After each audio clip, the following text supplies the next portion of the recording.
There are storms we weather in the outside world, moments of conflict, failure, or change. But the fiercest storms are not the ones that rage around us. They are the ones that rise within us. The storm of hesitation when opportunity knocks.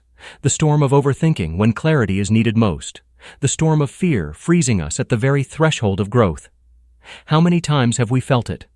Standing before a challenge, heart ready to leap, yet the mind whispering doubt, tightening its grip, pulling us back into the shadows of inaction. It is here, in this silent battlefield, that life's greatest victories or defeats are decided, not by strength of body, nor by the size of our dreams, but by the discipline of the mind that carries them. And yet, who among us was ever taught to train this mind? We train the body with exercise, we sharpen skills through practice, but the mind, left untended, wanders, resists, and betrays us in the very moments we need it most. A restless mind becomes our greatest adversary, but a disciplined mind, that becomes our greatest ally.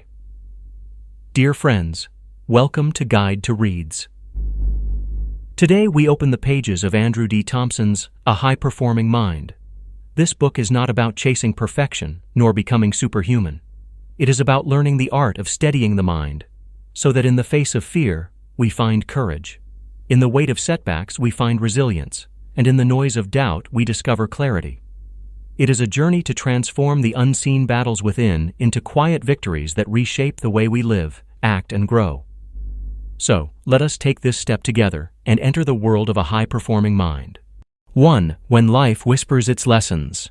Life does not wait for grand crises to measure our strength. It tests us in whispers, in the chill of an early alarm, in the sting of a careless word, in the silence after a broken relationship, or in the disappointment of a door that closes too soon. These moments may seem small, but together, they are the true classroom of resilience. The question is never whether difficulty will come. It always does, but how we choose to meet it. Mental strength, Andrew Thompson reminds us, is not the illusion that life is easy. It is the remembrance that we have endured before and survived. To whisper to yourself, "I have walked through storms and I am still here," is to give today's trial its true proportion. That memory becomes a thread of continuity, weaving yesterday's endurance into today's challenge and tomorrow's quiet confidence. Adversity, then, is not simply an enemy to resist. It is a teacher, sharp, unyielding but faithful. It reveals the gaps in our preparation, exposes the reflexes that betray us, and strips away the illusions of what does not truly matter. If comfort lulls us into complacency, hardship awakens us. And if we dare not shy away from discomfort but lean into it, we find growth stitched into the very fabric of our struggles. Every trial we pass through shifts our foundation. What once seemed unbearable becomes tomorrow's manageable task. Just as the body gains strength by lifting heavier burdens over time, the soul builds resilience by bearing the weight of its trials. One single hardship does not make us unbreakable, but the practice of rising again and again forges a strength that endures. Of course, this path is not without pain. When life strikes hard, the first instinct is to freeze, to collapse inward, to retreat into fear. That is human. But growth does not live there. The strongest among us are not those who never fall, but those who stumble, who ache, and yet choose, again and again, to rise. They are not consumed by the question, "Why is life hard?" Instead, they invest their energy in asking, "How do I move forward from here?" And so, resilience does not mean that we are never struck down. It means that we do not remain there for long. It is the quiet art of resetting, of rebuilding, of placing one foot firmly after the other even when the path is unclear. Each time we rise, we affirm to ourselves, "I am capable. I am not merely surviving. I am growing." This, Thompson teaches, is the essence of high performance, not in evading the storm, but in learning how to walk through it, steady, focused, and alive with purpose. 2. The quiet power of consistency. We often hear the phrase, "do your best." It drifts through classrooms, workplaces, and pep talks, but how often do we truly live it? Most people wait for the big moments to summon their effort. The job interview, the crucial exam, the presentation that decides everything. But life, as Andrew D. Thompson reminds us, does not measure us only in moments of glory. It measures us in the everyday, in the unseen hours, in the quiet repetition, in how we show up when no one is watching. High performers understand this truth. They don't reserve excellence for special occasions. They bring it into everything they touch. Their power lies not in grand gestures, but in the steady rhythm of consistent engagement. They prepare, they practice, they show up, fully present, fully committed, even when the outcome is uncertain. Doing your best, Thompson says, isn't about chasing perfection. It's about being fully engaged. When you pour yourself into your work, your relationships, your goals, you begin to trust yourself. That trust becomes an unshakable confidence. You walk into rooms with calm assurance, not because you know you'll win, but because you know you've already given everything you could. And here lies a quiet truth. Effort doesn't just reduce failure, it reduces regret. When you've done your best, even defeat feels cleaner. You don't spiral into what if or if only. Instead, you walk away with clarity. You've learned, you've grown, and you're ready to try again. Imagine a failed presentation. If you cut corners, the regret is sharp, because deep down you know you could have done more. But if you gave it your all, the sting fades faster. You see the missteps not as shame, but as data, lessons for the next round. That's how consistent effort quietly builds mastery. Through honest reflection, not harsh judgment. And beyond skill, effort shapes identity. Each act of genuine commitment tells the mind a story. I am someone who gives my all. Over time, this story becomes self-belief. You stop identifying as a person who avoids hard things and begin to see yourself as capable, disciplined, and reliable. That identity becomes your armor when life tests you again. Yes, there will be days when fatigue whispers, just do enough. But every time you resist that whisper, you strengthen your inner core. You simplify your life too. Because when you always bring your best, there's nothing left to explain, no guilt to carry, no excuses to make. In the end, effort is one of the few things we truly control. The world may not always reward it immediately, but life, in its quiet way, always honors it. With every honest effort, you build something invisible yet powerful, peace with yourself. And that peace is the birthplace of confidence. 3. The compass of clarity. When you bring your best effort into life, something magical happens. You start to feel capable, steady, and in control. But effort alone isn't enough if you don't know where you're heading. Imagine a ship with powerful sails, but no compass. It moves, yes, but drifts endlessly, never arriving. That's what it's like to live without clear goals. Most people say they want to be happier, more successful, or in better shape. But these are like clouds, and they shift, they fade, they don't guide you anywhere. Clarity, on the other hand, is the compass that transforms energy into direction. So start small. Sit down with a quiet mind and make a simple list, not of what you don't want, but of what sets your heart alight. What do you want to achieve? How do you want to feel? What kind of person do you want to become? Don't judge. Don't perfect it. Just write.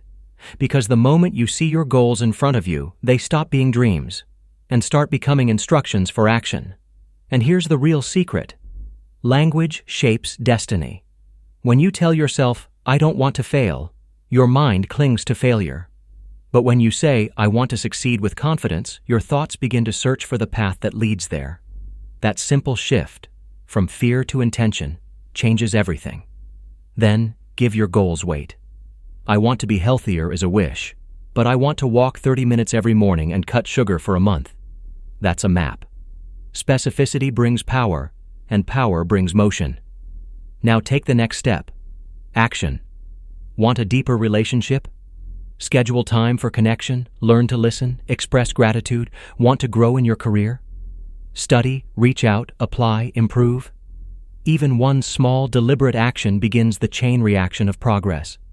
The beauty of this process isn't just in what you achieve, it's in who you become while pursuing it. You stop drifting and start steering. You move from wishing to choosing. And that shift, from uncertainty to purpose, is what separates those who hope from those who build. 4. Dancing with fear. It's the quiet echo in every heart. It shows up when we least expect it. Before the big meeting, during a fragile conversation, or in the stillness before a leap into the unknown.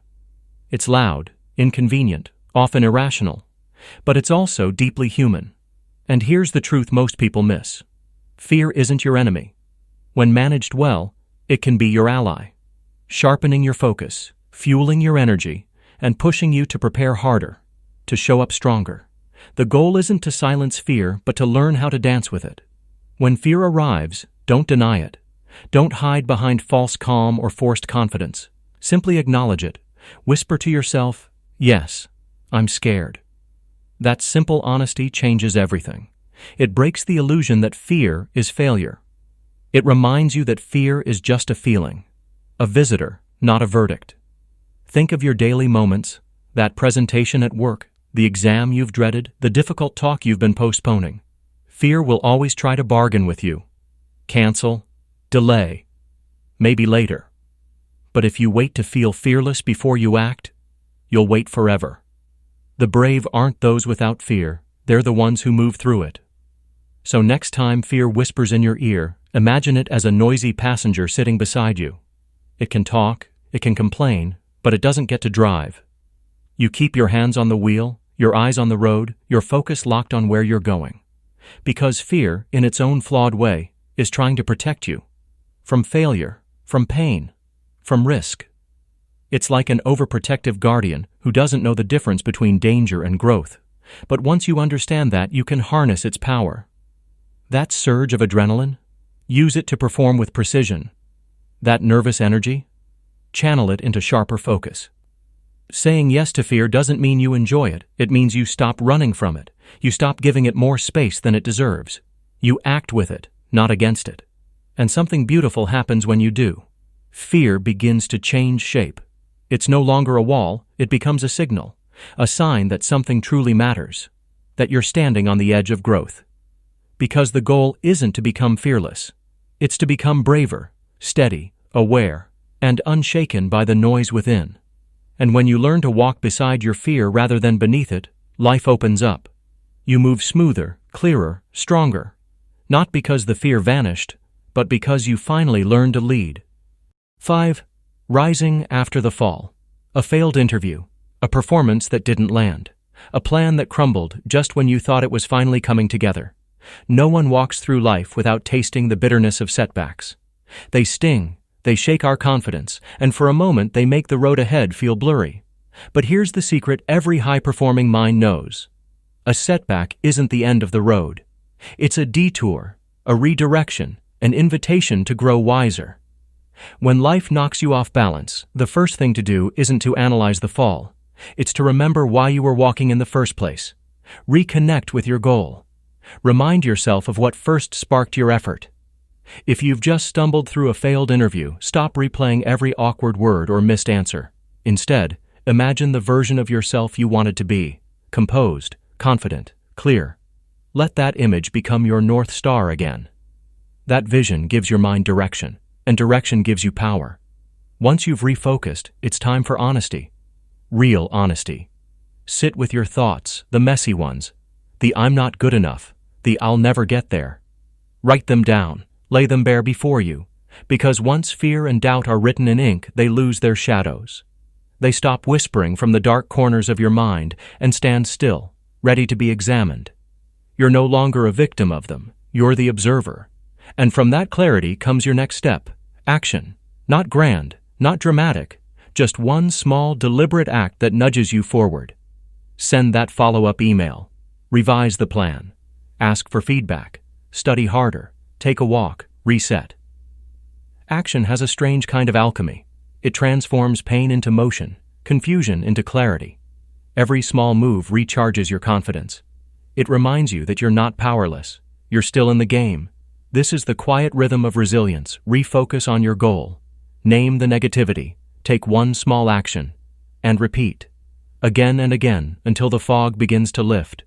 Until the setback becomes a story of recovery. Because every time you bounce back, you're not just regaining ground. You're rebuilding yourself. You're proving to your mind that it can fall and rise again, that it can face uncertainty and still choose motion. And over time, that becomes your edge. Setbacks stop being signs of failure and start becoming feedback, lessons, guides. Each one points you toward a wiser, more capable version of yourself. So when you fall, and you will, because that's part of the climb, take a breath. Don't curse the detour. Don't doubt the road. Just get up, take the lesson, and take the next step. You're not starting over. You're starting from experience. And with every scar, every stumble, every quiet victory, you're becoming someone unshakable. And so, dear listener, we come to the end of this journey, a journey through the quiet corridors of the mind where strength isn't loud and mastery isn't about perfection, but presence. We began with a truth, that life doesn't wait for grand moments to test us. It tests us in whispers, in early alarms, in rejection letters, in the weight of ordinary days. And yet, within those small battles, we discovered something profound, that resilience is not born in ease, but in endurance. We learned that doing your best is not about shining under the spotlight. It's about showing up in the shadows, giving your effort the dignity it deserves, even when no one is watching. We spoke of clarity, of how goals, when shaped with intention and positivity, can transform confusion into direction. We learned that fear, when embraced, becomes not a wall, but a compass, a signal pointing toward what truly matters. And when setbacks inevitably arrived, we saw that they were never the end, only beginnings disguised as endings. A high-performing mind isn't built overnight. It's sculpted, slowly and quietly, by every act of courage, every moment of effort, every choice to rise again when comfort calls us to stop. It's the art of turning pain into growth, fear into focus, and failure into fuel. So tonight, or tomorrow, when life hands you another test, pause, breathe, and remember, you've done hard things before. You can do them again. Because the high-performing mind doesn't chase perfection. It seeks progress. It doesn't demand ease. It learns from challenge. And most of all, it doesn't run from life. It walks through it, awake. Thank you for listening to Guide to Reads. If this episode stirred something within you, share it with someone who might need a quiet reminder of their own strength. And until we meet again, keep reading, keep reflecting, and keep growing. One thought, one page, one moment at a time.